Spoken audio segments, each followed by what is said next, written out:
Hola, hola, yo soy Jimena Bocanegra, bienvenidos a un episodio más de Vivencias, el podcast donde hablamos de temas que surgen de una y mil vivencias personales.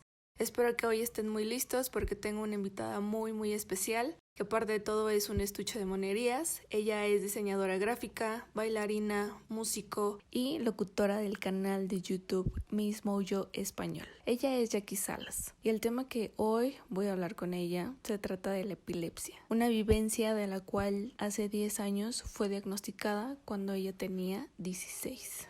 Y antes quisiera definir en pocas palabras y en términos cero rebuscados, y si Jackie no me dejará mentir, la epilepsia es un trastorno del sistema nervioso central en el que la actividad del cerebro se vuelve bastante anormal y esto se manifiesta a través de convulsiones, a veces de pérdida de conciencia, comportamientos y sensaciones inusuales. Pero teniendo este concepto como base, quisiera, Jackie, que nos platicaras a qué edad tuviste las primeras señales que te demandaba tu cuerpo y que se manifestaba de que algo no estaba del todo bien. Pues mira, conscientemente recuerdo que en la primaria me costaba mucho trabajo dormir. No tenía un descanso apropiado, ya que, por ejemplo, la sensación era que me dormía a las 8 o 9 de la noche y sonaba la alarma a las 6:30, 7, que es cuando me levantaba para alistarme a la escuela, y yo sentía que habían pasado 5 minutos, ¿no? Entonces sí me afectaba mucho esa parte de no tener el descanso apropiado. Por otro lado, me comentaron mis papás que de más pequeña lo que hacía era levantarme dormida. E inclusive hubo una ocasión donde bajé las escaleras dormida, ¿no? Entonces esa es otra de las señales de que no hay un correcto funcionamiento en el cerebro o de que algo anda mal. Lo que yo hacía para compensar esas horas de sueño era que llegando de la escuela me dormía un rato para después continuar con mis actividades, pero aún así se repetía todo, ¿no? Dormirse a las 8, sonaba la alarma y no tenía un descanso apropiado.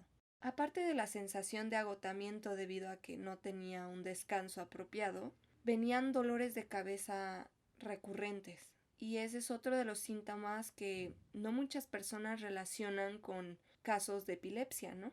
Podrías decir que no duermes bien, que te duele la cabeza, pero lo asocias a otras situaciones. Entonces, por eso es muy importante empezar como a ligar síntomas hacia otro tipo de condiciones, como lo que es la epilepsia. Ok. Y al final de todas esas situaciones que tú viviste, ¿qué fue lo que llegó a hacer que tus papás dijeran es que esto no está bien? ¿En qué momento decidieron llevarte al doctor? Y una vez ya que visitaste a especialistas, ¿qué tipo de epilepsia fue la que te dijeron que tenías? Mi primera crisis la tuve a los 16 años. Iba yo en camino al centro acompañada de mi papá.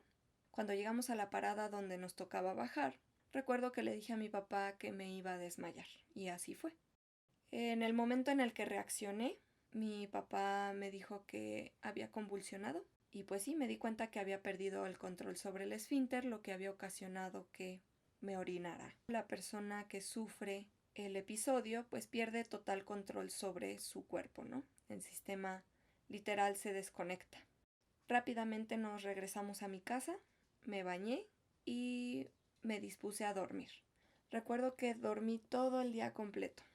Entonces, la verdad es que cuando tienes una crisis terminas con un agotamiento terrible.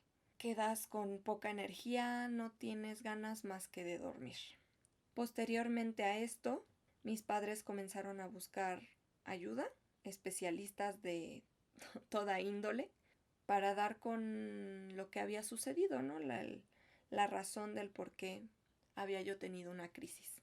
Pasamos de cardiólogos a gastroenterólogos, dietólogos, mil cosas, ¿no? Todos los estudios salían bien y pues no dábamos con una razón, hasta que tuve que ir con mi ginecóloga a un chequeo general y platicándole la situación y cómo se fueron dando los eventos, nos refirió a una neuróloga.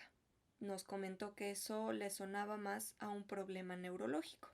Una vez que fuimos con la neuróloga, me hizo los estudios pertinentes y resultó que sí tenía un problema neurológico y ella me lo describió como focos de epilepsia. Era uno de los casos más leves de epilepsia y a partir de ahí comencé mi tratamiento. Sí, bien chavita, ¿no? ¿Qué tan difícil fue para ti vivir en tu juventud teniendo este trastorno? ¿Qué tanto cambió tu vida, tanto anímicamente, tanto también tener, me imagino, que cambiar tu rutina, tu día a día? ¿Qué tanto te afectó al tener 16 años y en general en tu vida qué consideras que fue lo que más dijiste, este sí fue un cambio brutalmente para mí? Pues siendo una adolescente lo que más me costaba trabajo era aceptar el hecho que tenía que estar medicada todos los días y que probablemente, y lo es, de por vida, ¿no? Lo que era la alarma de tómate la pastilla a tal hora en la mañana y tómatelo en la noche, pues era un constante recordatorio de que pues tienes un padecimiento, ¿no? Y tienes que medicarte o si no, pues puedes convulsionar, te pueden venir los dolores de cabeza. Entonces esa parte la que más me costó trabajo aceptar. Y por otra parte el constante miedo de tener una crisis estando sola. Y bueno, las pocas crisis que llegué a tener mientras me controlaban mi dosis, pues siempre estuve acompañada por mi mamá, por mi pareja, por mi familia, vaya. Y sobre las precauciones que debo de tener, pues es tomar mi pastilla en el horario que debe de ser, ya que de lo contrario, pues me empiezan los dolores de cabeza, lo que se llaman migrañas epilépticas, y lógicamente eso ocasiona que no puedas realizar tus actividades como quisieras, ¿no? En cuanto al medicamento, les puedo comentar que hay medicamentos muy fuertes. Por ejemplo, el primero que me mandaron me noqueaba. No podía estudiar, no podía ir a la escuela porque me dormía, literal. Ya después me mandaron un medicamento más noble, al cual me he acoplado bastante bien. Sí me da sueño, pero no al grado de no poder realizar mis actividades diarias. Otras medidas que debe uno de tomar son el dormir 8 horas o más. Eso es bastante complicado, sobre todo cuando estás en la escuela, porque pues tienes que emplear tiempo en estudiar, en realizar proyectos, tareas, etcétera, ¿no? Investigaciones. Y bueno, a la fecha que ya ahorita estoy laborando, pues es complicado porque igual a veces sales tarde del trabajo o las actividades terminan tarde, ¿no? Te tienes que levantar muy temprano y pues eso hace que sea difícil dormir tus 8 horas. No abusar de alimentos como fresas, café, chocolate, porque son alimentos que te pueden ocasionar dolores de cabeza muy fuertes, lo cual ya es una señal de que hay peligro, ¿no? Afortunadamente a mí no me gusta tomar café, pero las fresas y los chocolates, pues bueno, es ahí donde me dieron en la torre, ¿no? Y el alcohol. El alcohol no lo puedes tomar porque se te puede cruzar con el medicamento y puede ser muy peligroso. Y digo, no es como si tomar es algo que a mí me encante o que haga cada fin de semana. Y les confieso de que hasta hace 2, 3 años empecé como que a probar más el estar tomando alcohol, pero aún así no es una actividad que considere necesaria en mi vida, ¿no? Y el que tú tengas que tomar esas medidas anímicamente, ¿no te sientes como con más sueño o con menos ánimo? En mi adolescencia me sentía enojada, frustrada, bajoneada porque tenía que estar cargando con una pastilla o con un blister de medicamento en la bolsa, en la mochila, en la cartera, por cualquier cosa. Igual mi mamá. Entonces el hecho de tener que tomar esas medidas de seguridad, pues a mí me molestaba mucho porque yo decía, ¿qué necesidad hay? ¿Por qué yo? ¿Por qué a mí? Y por el otro lado, me sentía impotente y a la fecha hay ocasiones donde me siento así porque el medicamento me provoca mucho sueño, me siento cansada y a veces no puedo con mis clases de danza. Le echo muchas ganas. Me he certificado como profesora, doy clases de danza, pero en los cursos, en las clases, es doble esfuerzo para mí. Y muchas veces sentía que no avanzaba como yo quisiera, que no crecía y no me desarrollaba a la velocidad que yo hubiera querido. He logrado muchas cosas, cosas que a lo mejor muchos dicen, wow, o sea, con todo y lo que tienes, ya estás certificada y a tu edad. Y digo, sí, pero me costó el doble de trabajo y no lo logré al tiempo que yo quería. Pasando ahora a la etapa adulta, me bajonea y me pone triste y me da miedo que va a llegar un punto en donde yo quiera tener familia, que yo quiera tener hijos. Y me lo han mencionado mis doctores, que voy a requerir un staff de especialistas de la A a la Z que me estén monitoreando día a día mi embarazo.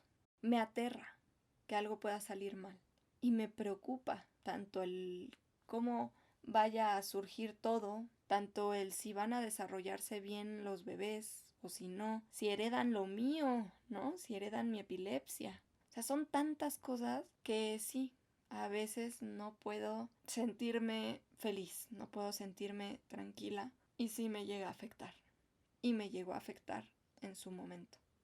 Y actualmente me imagino que ya tienes un tratamiento fijo, aparte del que tienes que tomar toda tu vida. ¿Qué otras cosas tienes que hacer en tu día a día? ¿Qué sí o sí tienes que realizar para que pues no caigas en una crisis o no tengas ni siquiera indicios, ¿no? Ni siquiera un dolor de cabeza.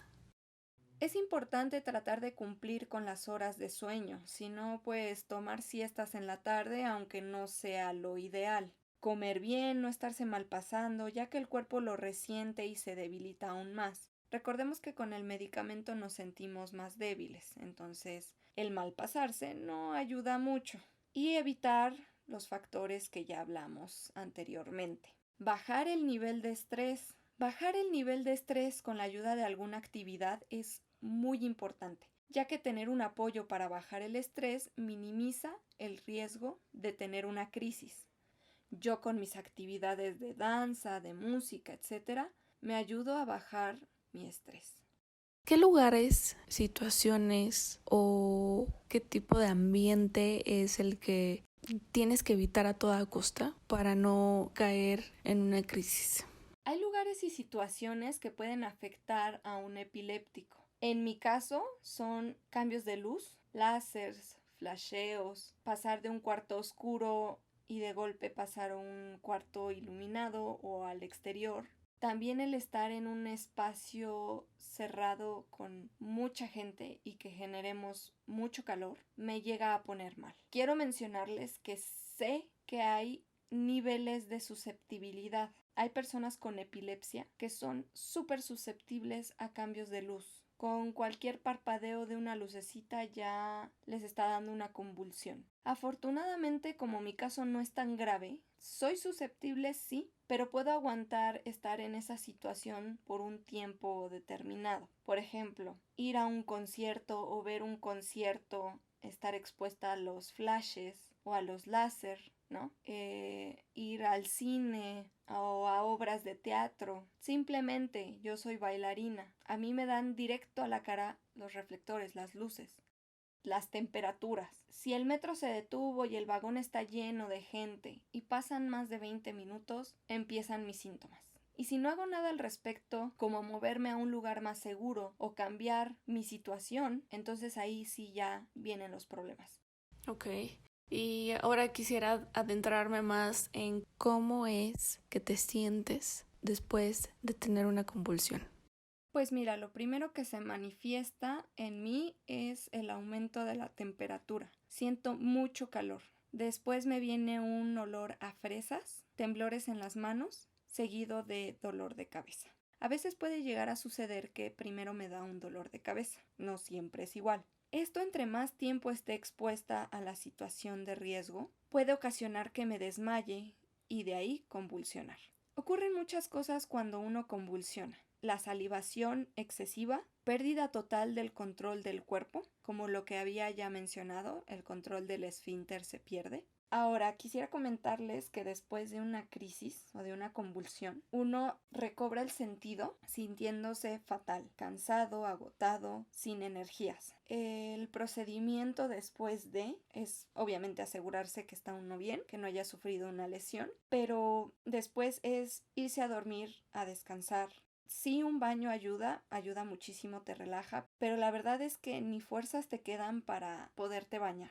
O sea, imagínense que ni siquiera los ejercicios en danza me dejan agotada de esa manera, ¿no? O sea, realmente es como si te pasara un tráiler encima, no sé. Es fatal. Tener una convulsión es fatal. Y bueno, esos son los síntomas que yo presento y lo que ocurre en mis crisis. Sí, es bastante curioso lo de las fresas, la verdad. Es raro, ¿no? Porque, o sea, ¿tú conoces a alguien más que tenga epilepsia y que también perciba ese olor a fresas antes de tener una crisis? ¿O es muy particular en tu caso?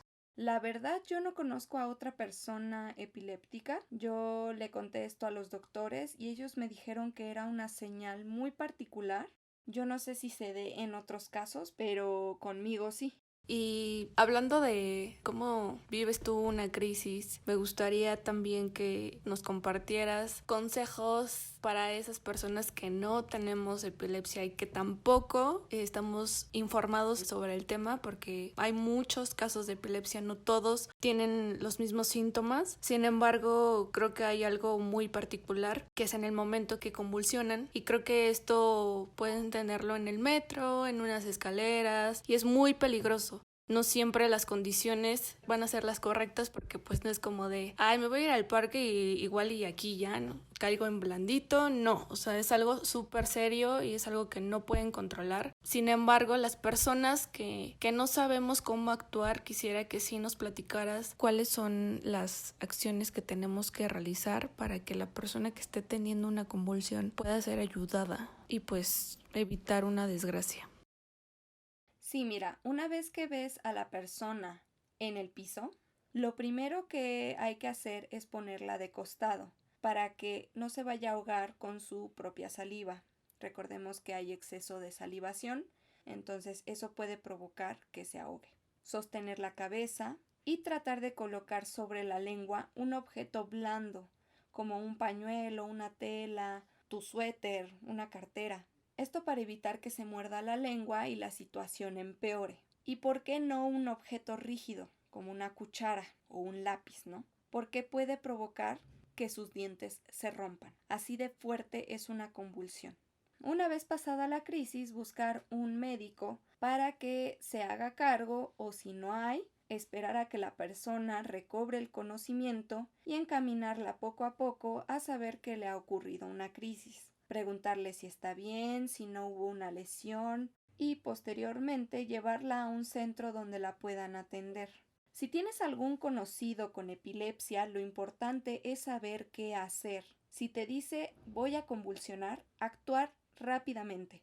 Buscar un sitio donde acostar o sentar a la persona, porque generalmente uno sabe, nosotros sabemos cuándo se nos va a venir una crisis. Entonces nosotros avisamos. A menos que sea un caso grave donde las convulsiones vengan sin aviso. Y pues eso, tener esos conocimientos para aplicarlos cuando sean necesarios. Muy bien, sí, porque afortunadamente nunca yo he vivido una situación así. Sin embargo, considero muy importante que conozcamos o no conozcamos a una persona con epilepsia. Estamos expuestos a conocer a una persona en el trabajo, en el transporte público, en tu día a día puedes toparte con una situación similar, y el hecho de que al menos una persona esté consciente de los pasos que debe de realizar, sin duda es de mucha ayuda. Tengo un dato bastante sorprendente, al menos para mí, al saber que en el mundo existen más de 50 millones de personas con epilepsia. Sí, es una enfermedad que muchas personas creen que no es tan común, pero sí lo es. Y claro que no va a ir uno por la vida diciendo tengo epilepsia. Como dices, en el trabajo puedes conocer a alguien, pero no sabes que tiene el padecimiento hasta que tiene una crisis en la oficina, ¿no? Pero sí, es bastante común. Exactamente. Y tocaste un tema importante, que en tu día a día te puede pasar una crisis y que no por la vida vas a estar con un cartel, tengo epilepsia, no me hagas enojar, y al grado de que me tengo que estresar mucho porque me pone mal. Tengas o no tengas epilepsia, te pone mal el estrés, pero más si tienes este trastorno. Sin embargo, también quisiera preguntarte cómo manejas con las personas que te rodean, que tal vez no tienes la necesidad de explicarles que tienes este trastorno, sin embargo suelen ser bastante insistentes en convencerte en que hagas algo, ¿no? O sea, ¿cómo has manejado esa parte? Bueno, si las personas son insistentes, es explicar que no puedes por salud. Ya si siguen insistiendo, pues mencionarles que estás tomando un medicamento y que no puedes exponerte a ese riesgo porque te puede dar una crisis. ya queda en la persona si lo toma bien o mal. Ahora, por ejemplo, en mi caso, cada que iba a una reunión, a una fiesta, lo que sea, era la insistencia de tomar una chelita. Pues para mí era primero, no me gusta, pero aún así insistían. No, pues es que aparte de que no me gusta, no puedo, porque tomo un medicamento. Y de nuevo preguntan qué es lo que tienes, ¿no? Y yo sé que es incómodo y es explicarles que tienes una condición epiléptica y que no puedes tomar porque se te cruza con el medicamento. ¿Cómo manejarlo? Pues eso, decir, no puedo, no me gusta, estoy medicado. Pero bueno, como les dije, yo entiendo que puede llegar a ser incómodo y hasta molesto. No llega a ser molesto. No es no y punto, ¿no? Siento que eso es algo bien importante. Y algo que yo sabía que quería preguntarte, yo sabía que la música de Mozart en el cerebro, según existe una evidencia que al escucharla a corto o a largo plazo, contribuye a disminuir las descargas eléctricas en las neuronas, sobre todo en niños con epilepsia, incluidos las refractarias, pero no sé qué sepas tú y si sí o si no, qué música a ti te suele relajar o con cuál te sientes más tranquila.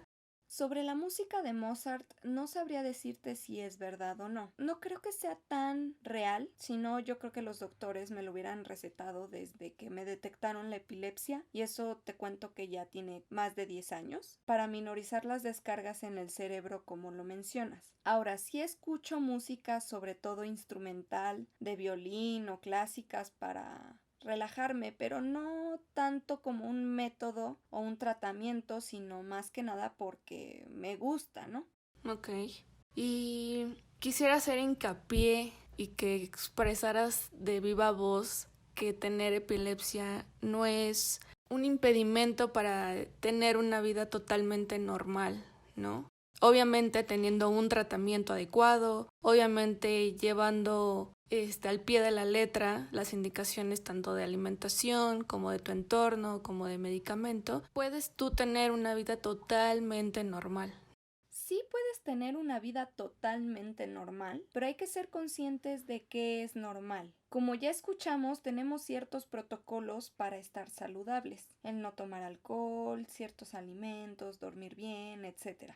Es aquí donde entra la siguiente pregunta. ¿Es necesario tomar? ¿Es necesario ir a fiestas, a conciertos? Esta pregunta es clave de si es tan esencial tomar estas decisiones que te exponen a esos riesgos. Yo considero que no, y los invito a hacerse la pregunta, más si están muy enojados con la situación de tengo esto y no puedo tomar, no puedo ir a fiestas, conciertos, etc., de no considerarlo tan importante en su vida, porque sí se puede vivir sin ellos. Y se los digo porque yo no voy a conciertos, no voy a antros y no siempre tomo alcohol si voy a fiestas. Y si tomo es muy poquito. Y heme aquí, sigo viva y sí se puede. Y espero que todas las personas que nos están escuchando, tanto personas con o sin epilepsia, tengan un apoyo, y si lo tienen, valórenlo. Y si son el apoyo de una persona con epilepsia, entiendan que ya tiene demasiado con las reglas que debe seguir, con emociones como el miedo constante de sufrir una crisis, como para todavía sumarles estrés con hacerlos sentir mal, con hacerlos sentir menos, o, en su caso contrario, sobreprotegerlos. Porque esa es otra. Uno se llega a sentir mal porque nos sobreprotegen y nos hace sentir como que somos un estorbo, nos sentimos inútiles o defectuosos. Y pues eso, si eres epiléptico, sí puedes tener una vida normal, feliz y sana, así como otras personas con diferentes enfermedades como diabetes, alergias, asma, etc. O sea, actualmente todos padecemos de algo. Entonces, de que sí o sí puedes tener una vida normal teniendo los cuidados necesarios.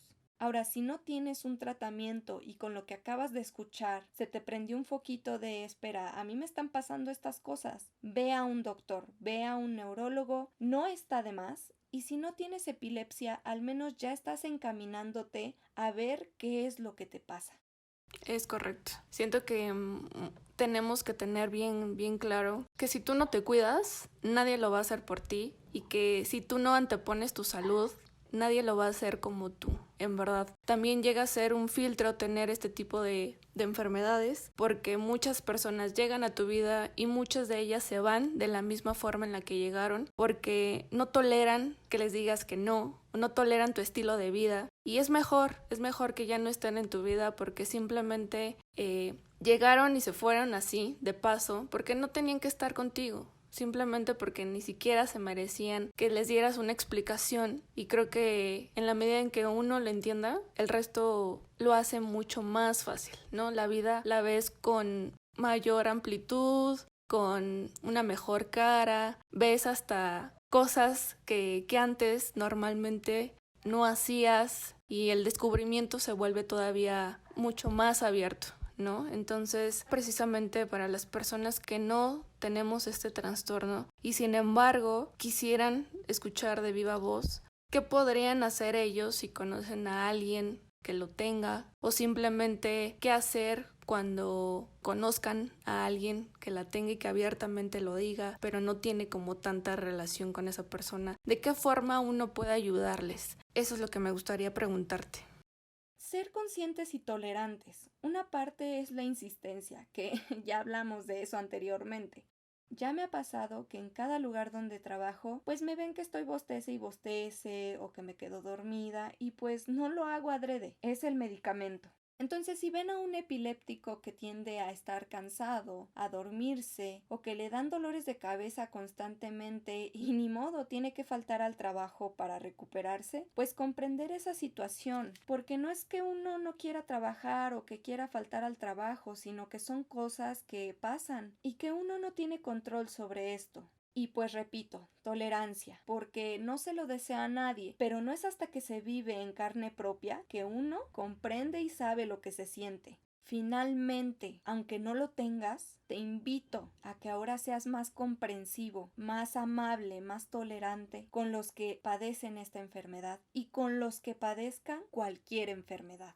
Con eso me quedo, ser más tolerantes y aceptar lo que tienes, y si no lo tienes, ser tolerante con la situación y en cierta parte ayudar, ¿no? Para que también el entorno sea agradable, y no solo por bienestar de uno, sino por la calidad de vida de todos, ¿no? Los que te rodean. Y en verdad este tema me tiene muy, muy, muy contenta. Me siento muy afortunada, Jackie, que hayas elegido este espacio para platicar de tu vivencia, para platicarlo así como va, desde tu vivencia tan personal, de la cual esperamos y deseamos que para todos los que lo escuchen, pues sea de gran ayuda, ¿no? Que se sientan identificados si es que tienen este trastorno, y si no, que realmente en sus vidas sí haya un antes y un después de escuchar este podcast, y sobre todo que cambie de una forma satisfactoria su vida. Sin más, los invito a seguir las redes sociales de este podcast. En Instagram lo pueden encontrar como vivencias.podcast, en Facebook como Vivencias el Podcast.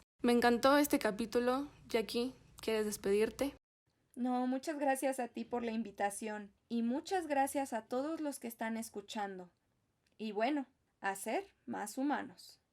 Perfecto. Pues hemos concluido un episodio más. Gracias por escucharlo y espero que estén aquí en el próximo. Nos vemos.